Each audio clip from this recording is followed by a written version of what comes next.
예, 감사합니다. 제가 신앙의 기본기를 지금 이런 기간 동안 계속 나누고 있습니다. 오늘은 5번째인데요. 여러분 4가지 기억나십니까? 우리 교회의 5가지 목적입니다. 우리 교회 미션 스테이트먼트가 여기에 다 포함되어 있습니다. 네. 우리 교회 미션 스테이트먼트 한번 읽어볼까요? 같이 다 아시죠? 다 외우시죠?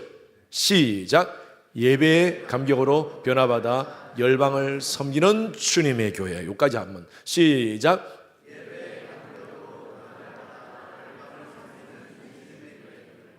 왜 이렇게 허물허물 하십니까? 정확하게 크게 합시다. 시작! 예배의 감격으로 변화받아 열방을 섬기는 주님의 교회. 그래서 이 미션 스테이트먼트를 우리가 가지고 5가지 목적을 가지고 달려가는 교회가 바로 저희 주님의 교회입니다. 그래서 제가 신앙의 기본기를 시작하면서 이 5가지 목적을 먼저 여러분들과 함께 쉬어갑니다. 첫 번째는 예배, 교제, 훈련, 사역, 이렇게 지난번 4번 나누었습니다. 그리고 오늘은 선교입니다. 굉장히 중요하죠. 그래서 여러분들에게 자주 말씀드립니다. 한 번 더 여러분 기억하기 위해서 제가 말씀을 드릴게요. 우리 교회는 2가지 기둥을 세우는 교회입니다. 예배라는 기둥, 기둥이 있고요. 선교라는 기둥입니다. 이 2 기둥을 세우기 위해서 3가지 대들보를 옆으로 세웁니다. 이 튼튼하게 기둥을 세우기 위해서 3가지 대들보는요, 교제, 훈련, 사역입니다. 그래서 든든하게 하나님의 교회가 서서 건강하게 서서 열방을 섬기는 교회가 되기 위해서 그렇게 몸부림치는 교회가 바로 우리 주님의 교회입니다. 아멘. 아멘. 예. 오늘 제가 이렇게 사람들을 보고 또 우리 주위의 사람들 또 전 세계 여러 가지 되어지는 상황들을 보면 사람들이 많은 목마름에 빠져 있습니다. 그 갈증을 잊기 위해서, 그 결핍으로 인한 그 갈증을 잊기 위해서 다양한 이벤트에 사람들이 빠져 있는 분들이 많습니다. 어떤 분들은 게임에 빠져 있고요. 어떤 분들은 각종 중독에 노출되어서 빠져 있는 분들을 봅니다. 어제 월드컵 지금 참 너무 재밌게 진행되고 있습니다. 4강이 이제 4강을 발표되었습니다. 4강이 결정 났고요. 그리고 이제 어제 제가 노르웨이하고 잉글랜드하고 경기를 하이라이트를 늦게 봤는데 너무 재밌게 끝났습니다. 잉글랜드가 역전승을 했어요. 그래서 얼마나 기쁜지 지금 영국은요 완전히 광란의 도가니로 빠졌답니다. 그래서 밤새도록 사람들이 술 먹고 사람들이 거리로 튀어나가지고 승리를 자축하는 그런 모습들이 지금 영상들이 계속 사진들이 나오고 있습니다.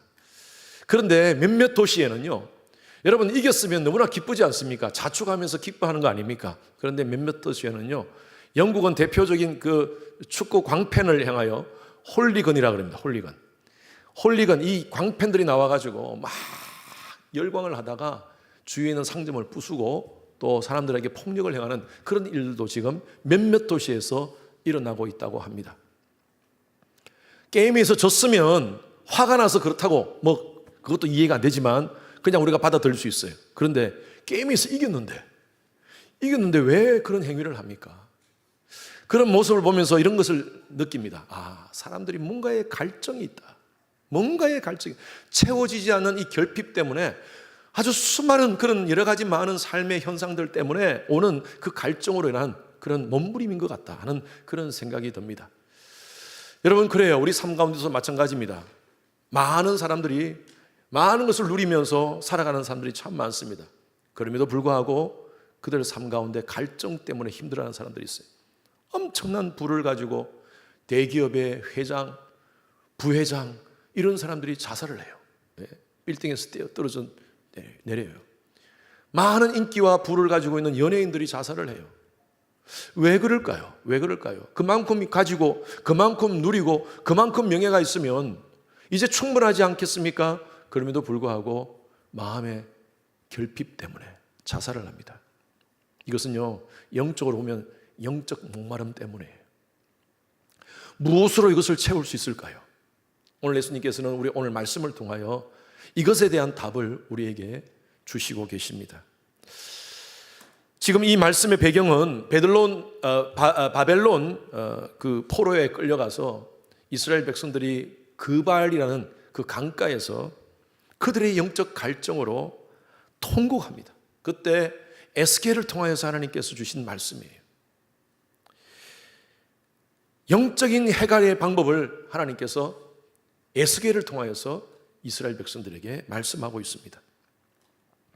오늘 저는요, 예배의 감격으로 변화받아 열방을 섬기라는 우리 교회 사명 속에 저는 두 가지를 나누면서 이 영적 해갈 방법을 함께 나누고 싶습니다. 두 가지 사명이 뭐냐? 예배의 감격으로 변화받으라. 첫 번째입니다. 이게 첫 번째 사명이에요. 예배의 감격을 통하여서 우리가 먼저 영적으로 살아야 돼요. 그래서 따라하십시오. 살아라. 살아라. 그리고 변화받아 열방을 섬기라. 이것은요, 우리가 먼저 변화받아서 세상을 살게 하라는 것입니다. 이 두 가지 사명이 있습니다. 이 미션 스테이트먼트 안에는. 먼저 살아라. 그리고 살게 하라. 따라하십시오. 살아라. 살게 하라. 여러분, 이 우리 교회의 미션 스테이트먼트를 통해서 주시는 하나님의 이 음성, 이 두 가지 사명을 한번 기억하시면서 오늘 말씀을 통하여 살아서 살게 하는 사명을 결단하는 귀한 시간 되기를 주님의 이름으로 축원합니다. 첫 번째입니다. 읽읍시다. 같이 시작. 예. 요한복음 7장 37절 38절에 보면 이 말씀이 나옵니다. 같이 읽습니다. 시작. 명절 끝날 곧 큰 날에 예수께서 서서 외쳐 이르시되 누구든지 목마르거든 내게로 와서 마시라.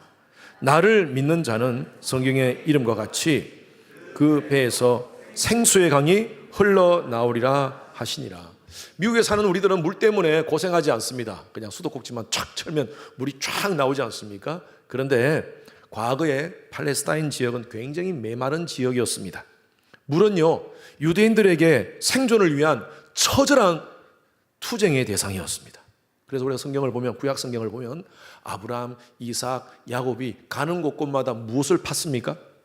우물을 팠어요. 왜? 우물이 없으면 살 수가 없어요. 예, 물이 강이 많습니까? 뭐 가까운데 물을 마실 수 있는 그런 오아시스가 있습니까? 물을 파서 그 당시에는요, 뭐 요즘같이 이렇게 파는 기계가 있는 것도 아니고 사람들이 직접 땅을 파가지고 그곳에 물이 있는 줄 알고 파는데 없으면 nothing, 그냥 아무것도 못 건지는 거예요. 그래서 이 우물은 엄청난 재산이었습니다. 그래서 우물 때문에 민족이 싸웁니다. 그런 장면들이 성경에 나오지 않습니까? 그래서 이스라엘 백성들한테는요, 이 물은요, 굉장히 처절한 생존 대상이었다는 것입니다. 오늘 이 말씀 우리가 방금 읽었던 요한복음 7장의 배경은요, 이스라엘의 장막절의 배경입니다.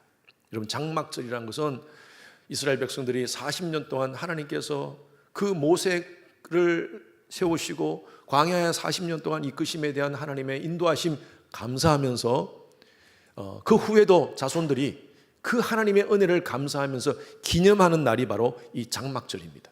6월절과 함께 지금도 이스라엘 백성들은요, 좋은 집이 있지만 이 장막절이 되면 길거리나 다른 곳으로 갑니다. 그래가지고 가족들이 텐트를 세우고 7일 동안 그곳에서 하나님께서 우리 40년 동안 우리 백성을 어떻게 이끄셨는지 토라 말씀을 묵상하고 율법을 묵상하고 또 자녀들에게 그것을 가르치는 그 일을 이 장막절 날 하고 있다고 합니다. 7일 동안 이 장막절이 진행됩니다. 자, 그런데 축제의 하이라이트는요, 이 축제 기간 동안 계속 하는 것이 뭐냐면 제단에 물을 붓는 수전제라는 이 의식을 합니다. 매일 아침 대제사장이 물을 실로암 물가에서 강가에서 못에서 길러다가 이제 성전으로 갑니다. 그 성전으로 가는 그 길은 성로들이 이스라엘 백성들이 쫙 이렇게 쫙 줄을 서가지고 뭐라고 외치냐 하면 호산나, 호산나, 호산나는 우리를 구원하소서, Save us, Save us라는 외치는 거거든요. 우리를 구원하소서, 우리를 구원하소서 하면서 외치면 이 제사장이 물을 들고 쫙 가가지고 성전에다가 물을 붓습니다. 제단에다가 물을 붓는 이 행사가 매일 있었습니다. 여러분, 이것은 굉장히 중요한 것입니다. 하나님이 40년 동안 이스라엘 백성들을 먹이시고 입히시고 마시게 하셨다는 그것을 상징하는 것입니다. 그런데 오늘 이 예수님께서 요한복음에서 하신 이때, 말씀하실 이때가 언제냐면 이 37절 다시 한번 띄워주세요. 37절이 이렇게 시작합니다. 같이 한번 앞부분만 읽어볼까요? 시작. 명절 끝날 곧 큰 날에 이렇게 표현되었어요. 명절이 끝나는 날입니다. 그러면 7일이 끝난 그 다음 날입니다. 며칠째? 7일 다음에는 산수가 안 되십니까?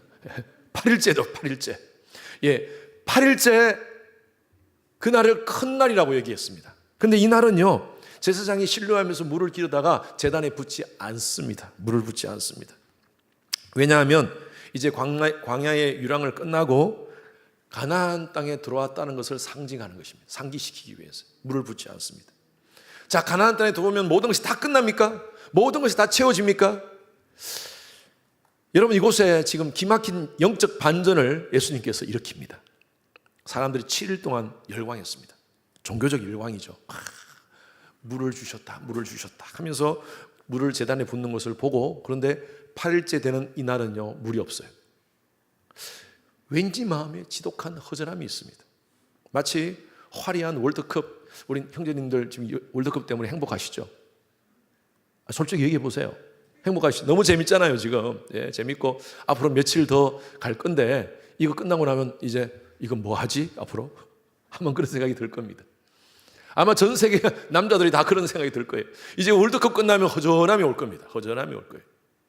여러분, 월드컵의 축제는요, 사실은 솔직히 말하면 우리 제 사위도 그 월드컵 하나 보기 위해서 멕시코까지 갔는데, 월드컵 축제가 끝나면 남는 것은요, 크레딧 카드 빚입니다.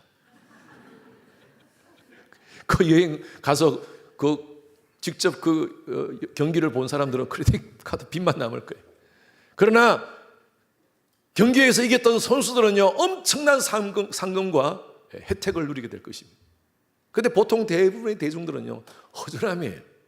그냥 외치고 남는 것은 쉰 목소리밖에 없고 크레딧 카드 빚밖에 안 남는 거예요. 여러분, 인생도 마찬가지입니다. 뭔가 대단한 것 같이 보이지만 그게 다 끝나고 나면 허전해요. 지금 이스라엘 백성들의 상황이 그래요. 허전함이 있을 때, 이때 절묘한 타이밍에 예수님께서 이렇게 말씀하세요.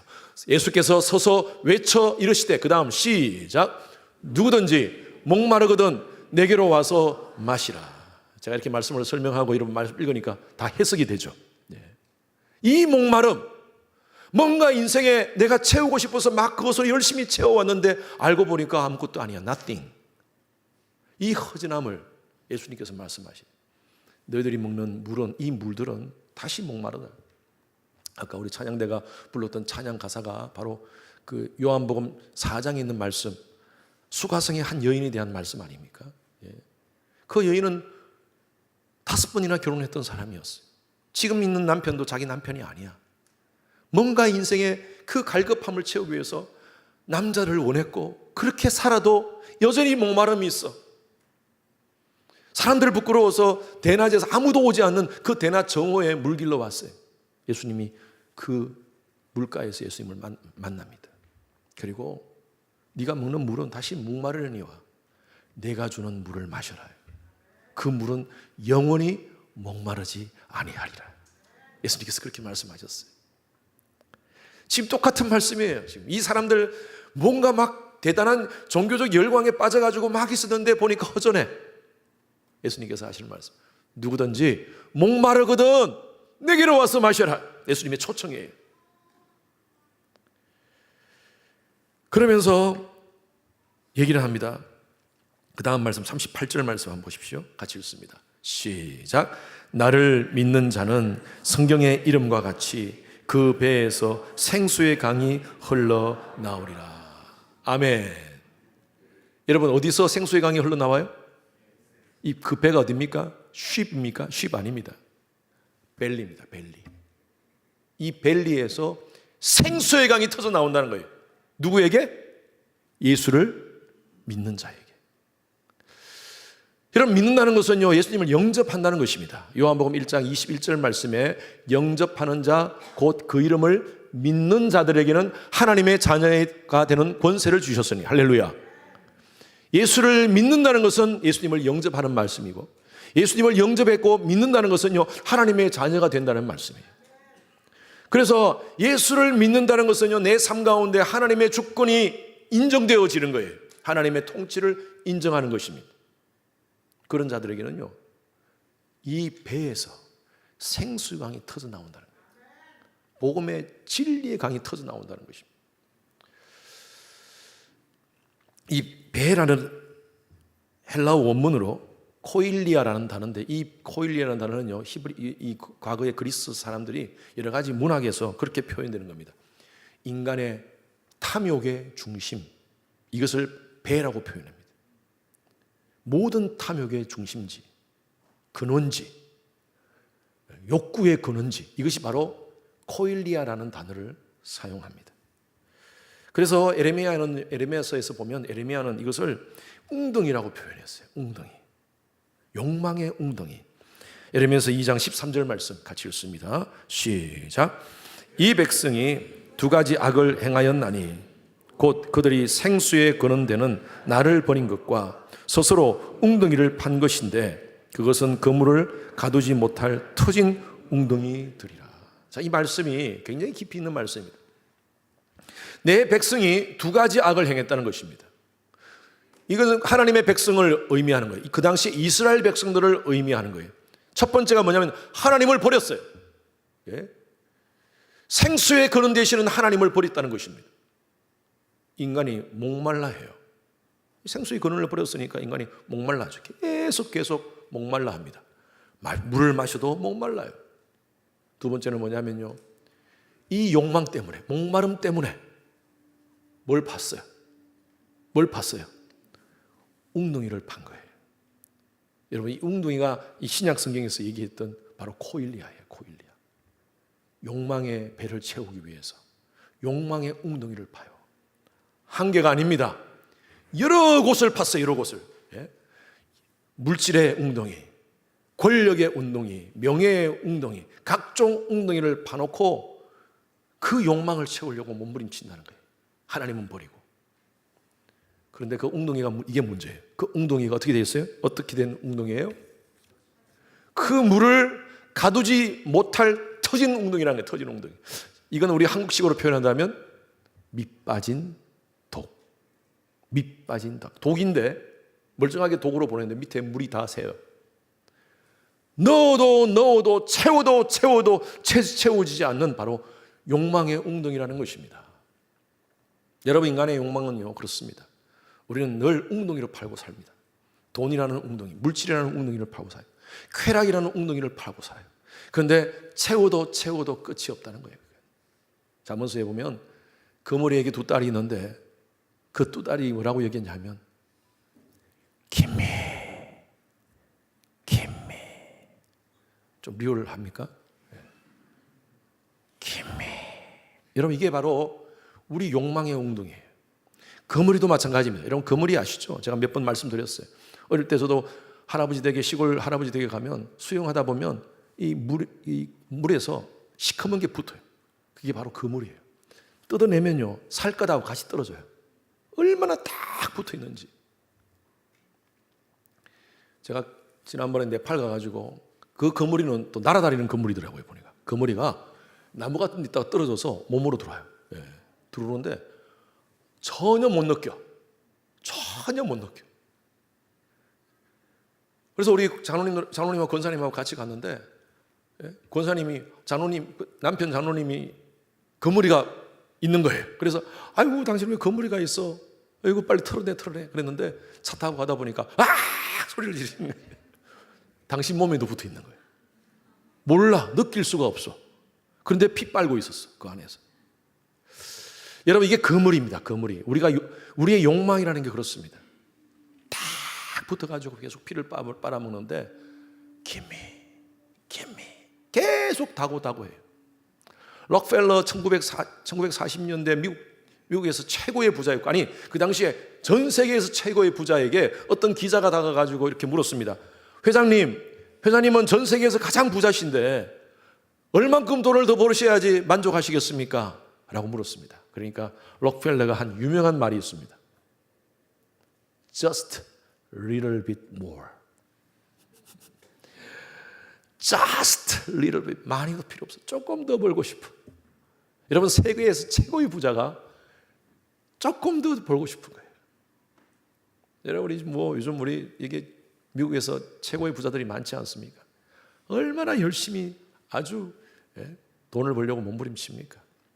이게 인간의 욕망입니다. 더 벌고 싶어. 있으면 더 벌고 싶어. 저와 여러분들에게 지금 우리의 욕망을 계속 이 웅덩이를 파괴하는 것이 뭐가 있나요? 제가 이렇게 어느 조사해 보니까 현대인들이요, 하루 평균 수백 번 스마트폰 화면을 넘긴답니다. 이렇게 여러분, 우리가 스마트폰 화면을 넘기는 것이 수백 번 넘긴답니다.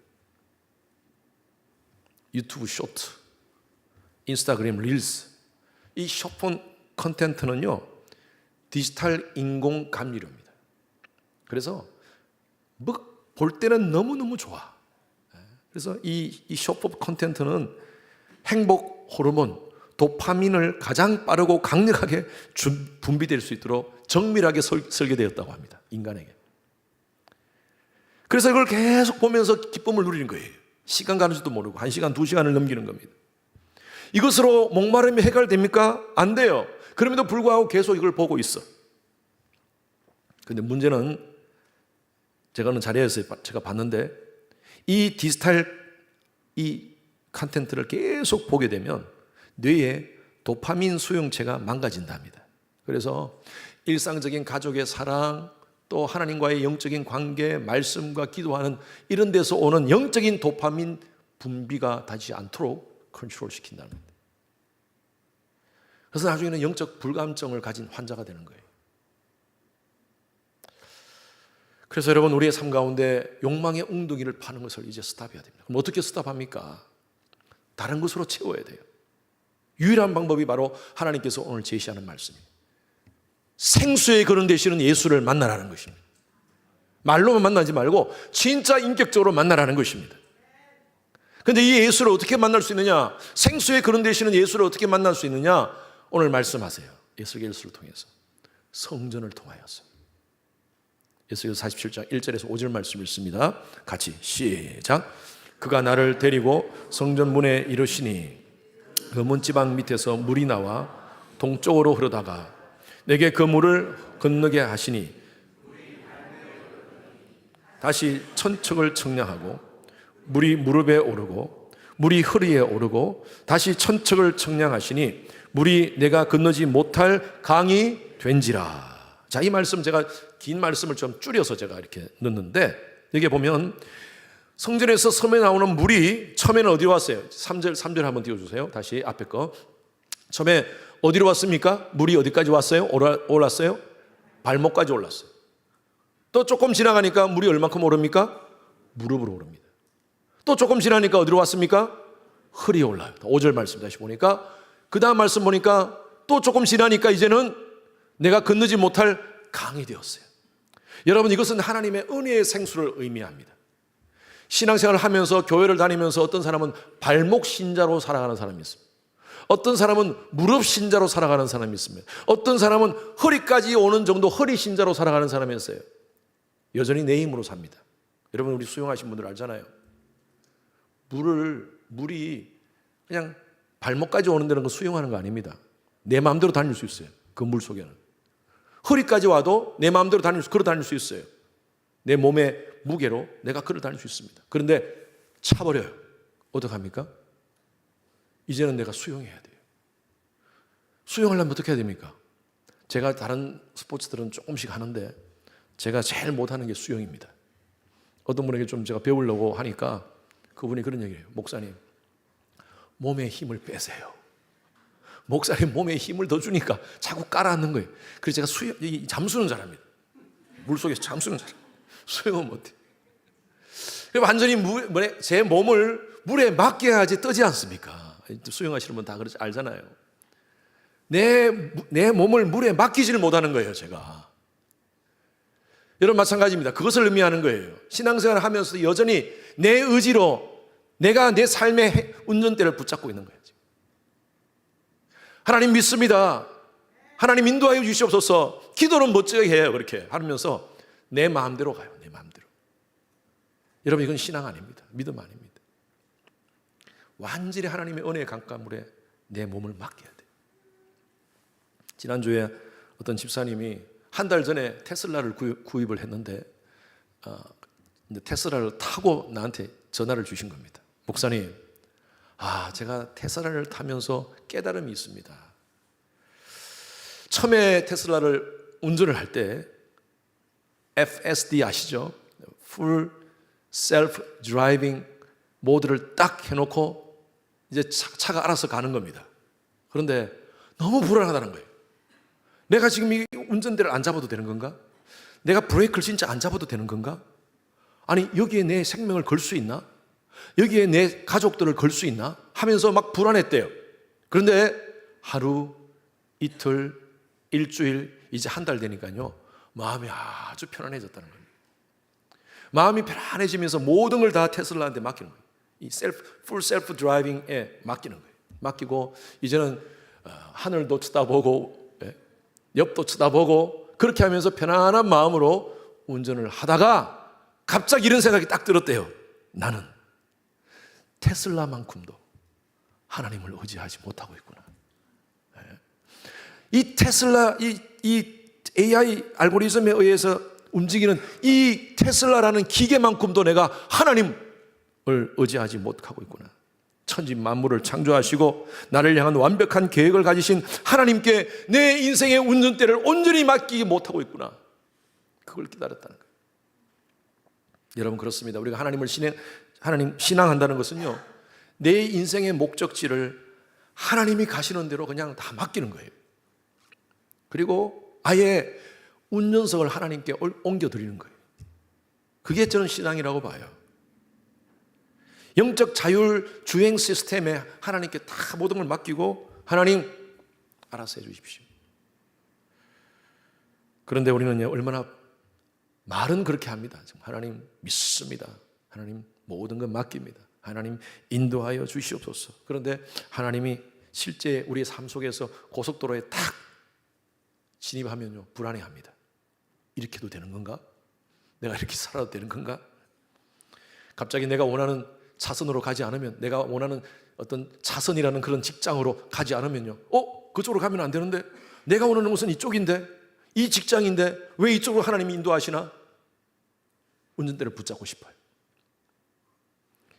어떨 때는 내가 계획한 재정 속도가 맞지 않으면, 이렇게 해서 내가 가고 싶었는데 재정적으로 그게 채워지지 않으면 이거 잘못 가는 길 아닌가? 브레이크를 잡고 싶어요. 질병이라는, 고난이라는 그런 교차로 앞에 딱 서게 되면 왜 브레이크 잡습니까? 왜 내 삶에 이런 브레이크를 잡습니까? 라면서 하나님께 맡기지 못하고 하나님을 향하여 대항하고 반항하는 우리의 모습들이 아닌지 몰라요. 우리 모든 성도님들은요, 발목 신앙에서, 무릎 신앙에서, 허리 신앙에서 완전히 벗어나서 하나님께 온전히 surrender all 하는 신앙 되기를 주님 이름으로 축원합니다. 하나님의 은혜의 강가에 몸을 맡깁시다. 그게 신앙이에요. 그래서 진짜 그렇게 한번 해야지요, 내가 삽니다. 영적으로 삽니다. 여러분, 이 예배의 시간, 여러분 제가 늘 말씀드리잖아요. 이 예배의 시간은 하나님께 우리의 지정의를요 완전히 surrender 하는 시간입니다. 아직도 내가 살아있고 자, 설교를 들으면서 저게 말이 되나 논리적으로 이성적으로 자꾸 판단하고 이러면요, 절대 이 예배를 통해서 하나님 만나지 못합니다. 하나님의 은혜의 생수의 은혜를 체험하지 못합니다. 하나님께 맡깁시다. 아멘. 그래서 어떻게 하나님이 나의 삶을 이끌어 주시는지 한번 기대해 보십시오. 저는 제 삶을 통해서 많은 감정들이 있습니다. 이러한 기대, 저의 삶을 통하여서, 또 지난 20년의 목회를 통해서 하나님이, 하나님께 순종하고 내가 surrender 하니까 하나님이 이렇게 이끌어 주시는 그런 감정들이 얼마나 많은지 몰라요. 한번 해봅시다. 허성현 목사의 하나님은 여러분들의 하나님이십니다. 하나님 여전히 살아계시고요, 우리의 삶 가운데 역사하시는 줄로 믿습니다. 이제 우리가 하나님의 은혜로 영적으로 살았다면 이제 이 생수의 물을요 세상으로 흘러보내야 됩니다. 두 번째 읽습니다. 시작. 참 생수로 세상을. 8절 9절 말씀 읽습니다. 시작. 그가 내게 이르시되 이 물이 동쪽으로 향하여 흘러 아라바로 내려가서 바다에 이르리니 이 흘러내리는 물로 그 바다의 물이 되살아나리라. 이 강물이 이르는 곳마다 번성하는 모든 생물이 살고 또 고기가 심히 마르리니 이 물이 흘러 들어가므로 바닷물이 되살아나겠고 이 강이 이르는 각 처에 모든 것이 살 것이며.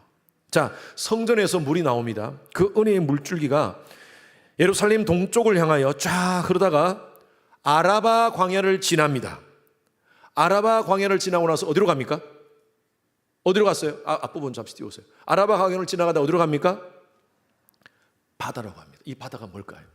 아라바 광야를 지나면 거기는 바다가 있습니다. 그 바다가 뭐냐면요, 이스라엘 지명상 그곳은 사해라고 합니다. 우리가 사해를 영어로는 데드 씨라 그러죠. 왜 사해가 죽었습니까? 죽은 바다입니까? 물은 받는데, 요단강에서 물은 계속 받는데 흘러내려 보내지를 못해. 그곳이 지역이 낮고 그래서 워낙 낮아서 그곳이 소금으로 만들어진 그런 바다가 되어버렸어요. 물이 나가지 않으니까 그곳에는 생명이 없습니다. 다 모든 것이 다 죽는 거예요. 죽은 바다에 생명의 물이 흘러들어간다는 것입니다. 지금 그 말씀하는 거예요. 생명의 물이 흘러들어가니까요, 어떻게 됩니까? 그 강물이, 이 생명의 물이 흐르는 곳마다 모든 생물이 살고 고기가 심이 많고 그리고 바닷물이 되살아나는 역사가 일어난다는 것입니다. 할렐루야. 여러분, 그래서 환상으로 지금 주신 거예요. 환상으로. 사해도 살린다는 것입니다. 죽어 있는 바다를 살린다는 거예요. 지금 오스틴이 여러분 굉장히 발전하고 있습니다. 전 세계 글로벌 회사들이 다 지금 IT 회사들이 들어오고 있고 테슬라, 삼성 같은 글로벌 기업들이 들어오고 있습니다. 엄청난 인구와 자본이 유입되고 있습니다. 지금 겉보기에는 화려하고 또 경제적 팽창이 이루고 있는 것 같지만 인간의 내면에는요, 얼마나 많은 웅덩이를 파고 있는지 몰라요. 욕망의 웅덩이를 파고 있는 도시가 바로 우리가 살고 있는 오스틴입니다. 샌프란시스코 다음으로 인구 대비 동성애자들이 가장 많습니다. 그리고 지금 이 오스틴 안에는요, 지금 LGBTQ 그 문화 센터를 지금 건립하기 위해서 시에서 준비하고 있답니다. 5가 6가 여러분 밤에 한번 가보실 일 없죠? 저는 가보진 아니지만 자료를 통해서 보니까 5가 6가가 완전히 동성애판입니다. 밤마다 클럽, 온갖 그곳에 엄청난 일이 매일매일 벌어지고 있습니다. 여러분, 성공과 이익이라는 이 웅덩이를 파고 있는, 욕망이라는 웅덩이를 지금 밤마다 사람들이 파고 있는 곳이 바로 이 오스틴 지역입니다. 하나님이 오스틴 지역에 주님의 교회를 있게 하신 목적이 좀 분명히 있다고 봅니다. 이게 우리의 사명이에요. 살려야 돼요. 우리가 살아서 살려야 돼요. 성전에서 나오는 이 생명수로 예수 그리스도의 십자가의 복음을 통하여서 이 죽어가는 사회를 살려야 됩니다. 그 일이 우리가 해야 될 일입니다. 자, 보세요. 12절 말씀 읽습니다. 같이 읽습니다. 시작. 강 좌우가에는 각종 먹을 과실나무가 자라서 그 잎이 시들지 아니하며 열매를 끊이지 아니하고 달마다 새 열매를 맺으리니 이 물이 성소를 통하여 나옴이라. 그 열매는 먹을 만하고 그 잎사귀는 약 재료가 되리라. 여러분, 이 말씀은 정말 귀한 말씀이에요. 자, 그 물이 흘러가지고 쫙 계속 환상으로 한번 보십시오. 한번 상상을 해보세요. 그 물이 성전에서 나오는 물들이 점점 많아져가지고 이제 그 바다로 쫙 흘러가서 이제는 물이 차서 나가지 않는 바다가 아니라 물을 내버리는 바다가 되어진 거예요. 사해가. 예. 이거는 이제 환상입니다. 환상. 그래가지고 그 물이 가는 곳곳마다 좌우 강가에는요, 먹을 과실나무가 자라고 있어요. 죽은 곳인데 살아나고 있는 거예요. 그리고 열매가 끊이지 않는 곳이 되어버렸습니다. 달마다 새 열매를 맺습니다. 그 물이 성소를 통하여 나왔다는 것을 다시 강조하고 있습니다. 이거 어디서 나왔어요? 성소를 통해, 성전에서 나왔다는 거예요. 그리고 그 열매는 먹을 만하고 그 다음에 잎사귀는 약 재료가 되었다. 여러분, 약 재료가 되었다는 말이 무슨 말이에요? 치유한다는 거예요. 치유. 저와 여러분들이 텍사스, 정말 이 좋은 도시에, 미국에서 대표할 만한 이 좋은 도시에 오스틴에 하나님께서 거주케 하셨습니다. 주진우 오신 분들도 정말 잘 오신 거예요. 이 미국의 50개 주에 가장 좋은 주에 오신 걸 환영합니다. 할렐루야. 별로 공감을 안 하시는 것 같은데 맞습니다. 실제적으로 제가 미국에서 지금 30년째 삽니다. 30년째. 여러 곳을 가봐도 오스틴 참 좋습니다. 뭐 다른 곳에 계신 분들은 또 뭐라고 반박하겠지만 저는 오스틴 너무 좋습니다. 이렇게 좋은 도시에 오게 하신 하나님 목적이 있습니다. 교육 시스템이 참 잘 되어 있는 도시입니다. 아이들 교육 잘 하기 위해서요. 잘 먹고 잘 살고 아메리칸 드림을 이루게 하기 위해서 하나님이 이곳에 오게 하셨습니까?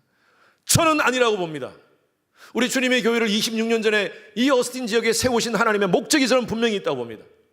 허성인 목사를 20년 전에 어스틴 주님의 교회에 오게 하신 하나님의 분명한 목적이 있다고 봅니다. 그것은요, 바로 이 땅을, 사회와 같은 이 땅을 살리는 약 재료가 되게 하기 위해서. 여러분, 이거 망각하면요, 교회의 정체성이 잃어버리는 겁니다. 이거 망각하면 하나님의 자녀로서의 우리 정체성이 잃어버리는 거예요. 그래서 여러분, 살아서 살게 합시다. 아멘.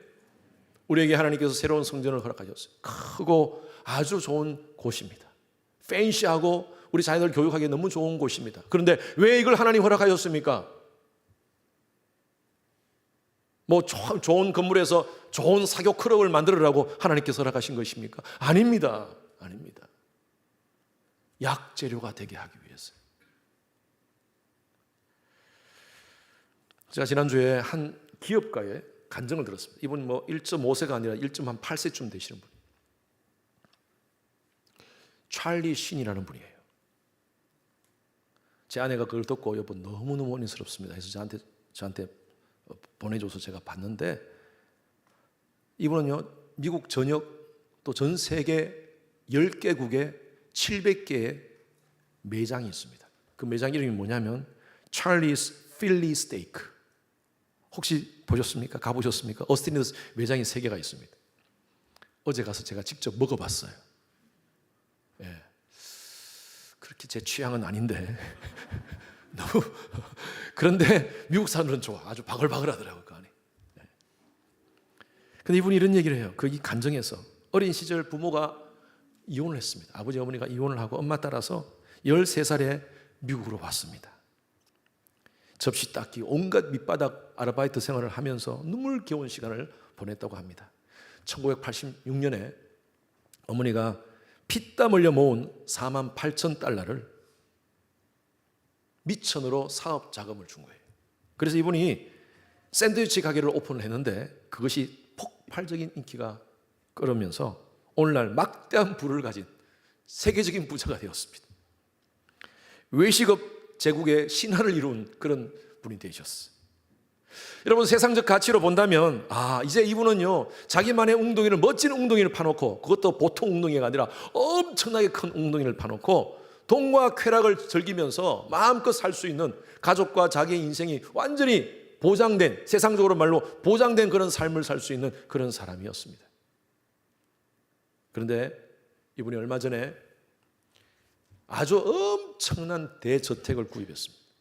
정말 팬시하고 그 영상이 나왔는데 영상 보니까 아주 멋지게 엄청난 부자가 아마 살았던 그 저택을 이분이 구입을 했어요. 그리고 어느 재단에 이것을 다 기부를 합니다. 그리고 이 모든 관리는 내가 우리 회사에서 하겠다 하면서 그 재단에다가 기부를 합니다. 이 재단은 선교사를 위한 재단인데 이 건물은 선교사를 위해서만 사용하십시오. 선교지에서 수고하시는 선교사님들이 마음껏 와서 이곳에 쉬고 또 여러 가지 컨퍼런스를 누릴 수 있도록 이 건물을 사용하십시오. 어떤 사람이 그런 얘기를 했대요. 아니, 이 비용이면 더 큰 사업을 투자하거나 또 개인적으로 더 많은 것을 누릴 수 있지 않나 라고 얘기할 때 찰리 신 회장이 이렇게 얘기를 했답니다. 어린 시절 이민생활에 서러움을 겪었을 때 그때 찰리 신이 예수님을 17살에 만났습니다. 17살에 만나고 그때 자기가 하나님, 제가 가지는 모든 것, 제가 가질 수 있는 모든 것의 50%를 하나님께 드리겠습니다.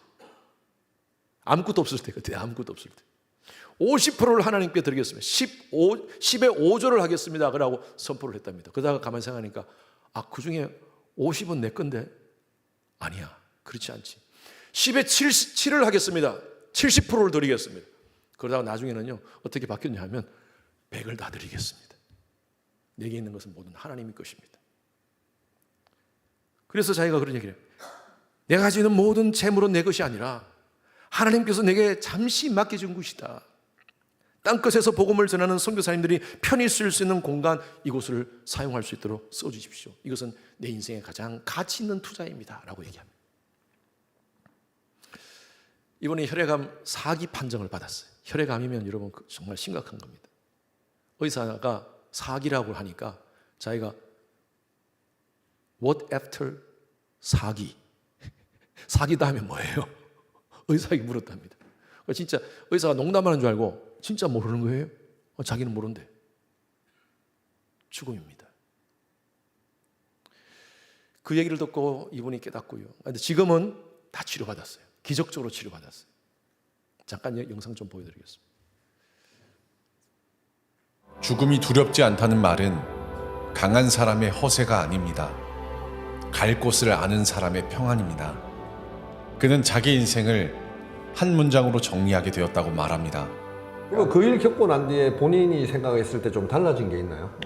정답이 나온 게 저한테는 life가 is a journey with God to my eternal home. 네? 그렇게 해서 정답이 나온 것 같아요. 와. 여기서는 아무리 잘 살고 뭐 그런 게 나한테는 의미가 별로 없어요. 모든 사람에게 제일 해피한 날이 새날이 있을 텐데 저한테는 예수님을 갖다가 믿는 날이 진짜로 최고로 해피한 날이 되죠. 두 번째로는 예수님이 살아계셨다는 걸 갖다 경험한 날. 전 그날은 알아요. 17살 때. 제 생각에 제 두 번째로 최고로 기쁜 날이 내 죽는 날. 저는 그날이 진짜로 제 해피한 날이 될 것 같아요. 왜냐하면 여행이 끝나고서 이제 진짜로 살 거니까 더. 가장 기쁜 날이 죽는 날이라는 고백. 이것은 삶을 가볍게 여기는 말이 아닙니다. 오히려 영혼을 가장 무겁게 여기는 사람의 말입니다. 인생은 영원한 나의 집으로 가기 위한 하나님과 함께하는 여정입니다. 참 우리 마음 가운데 울림을 주는 그런 말씀인 것 같습니다. 그는 막대한 부를 소유하고도 여전히 기꺼이 열방을 위해서 자신의 물질을 흘러보내겠다는 거예요. 이것이 바로 근본적인 이유입니다. 영혼을 사모하기 때문에. 우리가 이 땅의 삶은 정말 70, 80, 90 지금 여러분 30, 40, 50 지나온 시간 보십시오. 얼마나 빨리 왔습니까? 앞으로도 마찬가지입니다. 여러분 그 시간 그렇게 빨리 지나갈 거예요. 이것에 우리의 목숨 다 걸겠습니까? 우리의 삶의 모든 것을 다 걸겠습니까? 아니에요. 우리는 영혼을 살아야 돼요. 리고렌 목사가 그런 얘기를 했어요. 제가 리고렌 목사님의 제가 직접 가서 간증을 들었는데 우리의 인생은 예를 들어서 그분이 그렇게 얘기를 하더라고요. 오렌지 카운티에서 LA 다운타운을 얘기하면서 저쪽이 LA 다운타운인데 LA 다운타운까지 50마일입니다. 50마일 저쪽으로 가는 그 길, 우리의 인생은 얼마큼 되겠습니까? 그게 만약에 영혼이라면 원 스텝. 이 원 스텝에 우리의 인생의 모든 것을 걸겠습니까? 아니면 영혼에 우리의 인생을 걸겠습니까? 여러분 우리의 인생의 여정은요 영혼을 가기 위한 그런 하나님과 함께하는 시간입니다. 여러분 가지고 있는 물질, 여러분 가지고 있는 은사 무엇을 위해 사용하겠습니까? 여전히 나의 욕망의 웅덩이를 파는데 여러분 그것을 쓰겠습니까? 우리가 텍사스 어스틴에 머무는 시간, 이 시간 짧을 겁니다. 하나님께서 우리 교회를 이곳에 세우신 목적도 분명히 있습니다. 하나님 나라 영혼을 위해서 그곳에 포커스를 두고 이 땅에 아직도 사회 바다 같은 이곳에 예수 그리스도의 복음을 전하라는 그 일을 우리에게 맡겨주신 줄로 믿습니다. 그래서 저는 여러분 선교적인 삶을 3R로 여러분들에게 요약합니다. 오늘 메시지 다 여러분 요약해서 이렇게 한번 해볼게요. R은요, 첫 번째 R은 reach입니다. 다가가십시오. 아직도 영원한 본향을 알지 못한 채 사회 바다에서 방황하며 죽어가는 영혼들에게 우리가 다가가시기 바랍니다. 여러분 가족 있지 않습니까? 아직도 예수를 믿지 않은 부모님들, 형제들, 어쩌면 자녀들, 여러분 주위에 있는 매일매일 만나는 그 직장 동료, 또 비즈니스 현장 속에서 만나는 사람들, 하나님께서 그 사람을 붙여준 이유가 있습니다. 그냥 우연히 만난 거 아닙니다. 그들에게 복음을 전하라고요. 다가가십시오. 두 번째로는요, rescue. 그들에게 죄와 절망의 흙탕물에 빠져있는 그들에게 피 묻은 예수 그리스도의 십자가 복음을 전하는 여러분 되시길 바랍니다. 그래서 그들을 구조해야 됩니다. 그리고 세 번째, restore. 회복하십시오. 구조된 사람들을 예수의 보혈로 씻어주고, 아까 우리가 말씀 나눴다시피 정말 우리가 약 재료로 그들의 아픈 부분을 싸서 치유하고 또 세상적인 여러 가지 많은 문제로 고통당하는 그런 문제들을 같이 함께 끌어안고 같이 하나님의 말씀으로 치유하는 그 사역을, 회복하는 사역을 함께 감당하는 저와 여러분들이 되시기를 주님 이름으로 축원합니다. 여러분, 교회는요, 저는 늘 여러분들에게 자주 말씀드리지만 교회는 영적 병원이 되어야 됩니다. 아픈 사람들, 몸 아픈 사람들 오시면, 영적으로 많이 아픈 사람들 오시면 여러분들이 같이 함께 치유해 주셔야 돼요. 저는 영적 닥터가 되겠습니다. 말씀으로 치유하는 그런 목사가 되겠습니다. 교회는요, 목욕탕이 되어야 됩니다. 목욕탕. 온갖 몸에 다 더러운 때를 가지고 오신 분들이 있으면요, 여러분 같이 가서 밀어주십시다. 같이 도와줍시다. 저는 영적 때밀이가 되겠습니다. 같이 함께 밀게. 그래서 여러분, 교회가 정말 이 땅 가운데 이 어스틴 사회 같은 이곳에 생명 구조소가 되어야 돼요. 생명 구조소. 그게 교회의 본질입니다. 그러한 사명을 함께 감당하는 저와 여러분들의 삶이 되시기를 주님 이름으로 축원합니다. 그게 미셔널 라이프예요. 저는 이렇게 두 문장으로 이렇게 정리합니다. 오늘 메시지를 여러분 같이 함께 읽었으면 좋겠습니다. 같이 함께 읽습니다. 기도하는 마음으로 읽읍시다. 시작. 하나님, 이 성전 문지방에서 흘러나오는 예배의 감격과 은혜의 생명수로 내 영혼이 먼저 살아나게 하소서. 아멘. 예, 좀 크게 읽읍시다. 두 번째, 시작. 이제 세상으로 나아가 생명을 구조하고 깨어진 영혼을 회복시키는, 세상을 살리는 사명 감당하게 하소서. 여러분, 아멘입니까? 여러분, 이 사명 감당하면서 확실하게 예수 믿고 주신 사명 감당하면 살아가는 저와 여러분 되기를 간절히 축원합니다. 우리 베드로의 고백이라는 찬양입니다. 너무너무 은혜스러운 찬양이죠. 우리 찬양으로 우리 주님 앞에 고백합시다. 정말 이렇게 살겠습니다. 날 부르심에 감사합니다. 날 놓지 않으심에 감사합니다. 이 놀라우신 구원의 감격을 가지고 세상을 섬기는, 세상을 살리는 나의 삶이 되게 하소서. 우리 교회 되게 하소서. 그런 마음으로 이 찬양 드립시다.